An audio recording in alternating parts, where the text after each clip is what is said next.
Қазақстан Республикасының президенті Қасым-Жомарт Кемелұлы Тоқаевқа, Маңғыстау облысының әкімі Нұрдәулет Игілікұлы Қилыбайға, Қазмұнайгаз акционерлік қоғам басқарма төрағасы Асхат Расулұлы Қасеновке үндеу.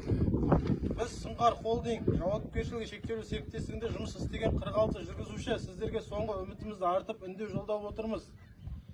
2023 жылы Сұңқар холдинг және МЭМ Маңғыстау энерго мұнай мекеме арасында қызмет көрсету жөнінде келісімшарттар жасалып, біз жүргізуші ретінде өндірістік жұмыстарды қамтамасыз етуге жұмылдырылдық. Өзімізге жүктелген міндеттерді толық әрі адал орындап, күн-түн демей еңбек еттік. Алайда жұмыс беруші Сұңқар холдинг жауапкершілігі шектеулі серіктестік басшысы Бексенғалиев Азамат Қадылшиевич қызметкерлер алдында міндеттемелерді толық орындамады. Атап айтқанда 2025 жылдың сәуір, мамыр, маусым және шілде айларында біздің міндетті зейнетақы жарналарымыз бен міндетті әлеуметтік медициналық сақтандыру қорына аударылуға тиіс төлемдер жүргізілмеді. Сонымен қатар 2025 жылдың шілде және тамыз айларына атқарған жұмысымыз үшін еңбек ақымыз төленбей қалды. Заңды құқықтарымызды қорғау үшін сотқа жүгінуге мәжбүр болдық.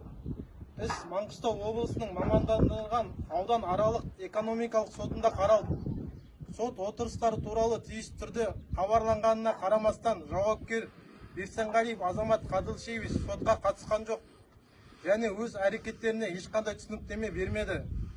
2026 жылы 7 сәуірде сот біздің талаптарымызды қанағаттандырып, Сұңқар холдинг жауапкершілігі шектеулі серіктестігінен 46 жүргізушінің пайдасына 21.927.544 теңге жалақы берешегін, 4.307.850 теңге міндетті зейнетақы жарналарын, 787.474 теңге міндетті әлеуметтік медициналық сақтандыру жарналарын өндіріп алу туралы шешім шығарды.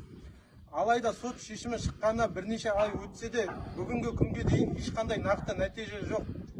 Сот шешімі толық орындалмай отыр. Қызметкерлер өздеріне тиесілі жалақыларында әлеуметтік төлемдерін ала алмай келеді.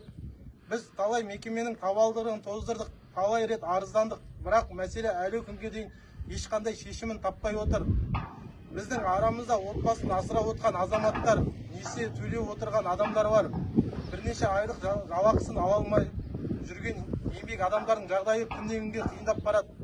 Біз ешкімнің артық ештеңе сұрап отырған жоқпыз, тек адал еңбегіміз бен тапқан жалақымызды және заң бойынша төлеуге тиіс әлеуметтік аударымдарды төлеуді талап етеміз.